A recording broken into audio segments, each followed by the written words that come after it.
Hello everyone, good morning, जय मसिकी, Salom हजुर सबैजनालाई। र आज चाहिँ म भने यो जङ्गलको बाटो भएर जाँदैछु अनि यति सनी डे भइरहेको छ।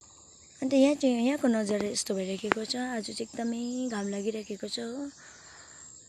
अन्त किन गएको भने चाहिँ तल सेवा छ, फेलोसिप छ, फेलोसिप गएको। सो सबैजनालाई God bless you all, have a nice day. मेरो छोटो अपडेटलाई हेरिदिनु होला। यहाँको हल्का हल्का नजारा यस्तो छ। सो गाइस, यो फरेस्टको बाटो भएर जानु पर्दैछ हो। यस्तै हो है, जिन्दगीमा यात्रा गर्नुपर्छ। कोही बेला राम्रो बाटो, कोही बेला नराम्रो बाटो पनि हुन्छ होइन। कोही बेला रोड गाडी भएर जानुपर्छ, कोही बेला यस्तो फरेस्ट बाटो भएर पनि हिँड्नुपर्छ। यस्तो भइरहेको छ होइन, एकदम फरेस्टको बाटो छ।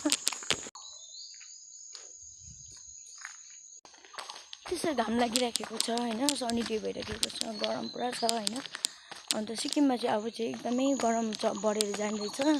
त्यो कारण हिँड्नु एकदम मुस्किल छ गाइस। अन्त ब्याग बोकिरहेको छु एकदमै। आज चाहिँ आउटफिट यस्तो एकदमै शीतल लुगा लगाइराखेको छु मैले चाहिँ हो।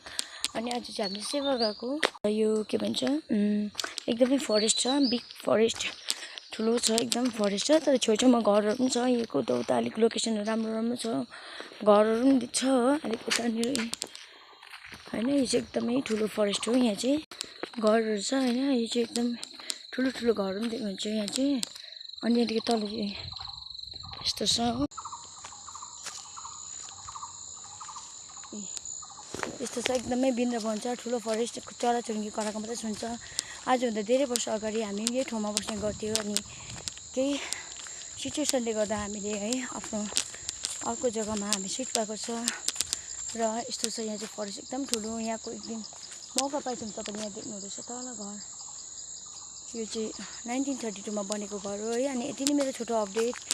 अनि यसरी जानुपर्छ होइन, सेयर जाँदैछु। सो एकदमै घाम लागिरहेको छ है। So bye bye, God bless you all. हजुर सबैलाई परमेश्वरले ब्लेस गरेको होस्। जय मसी, सलोम, हेभ अ नाइस डे।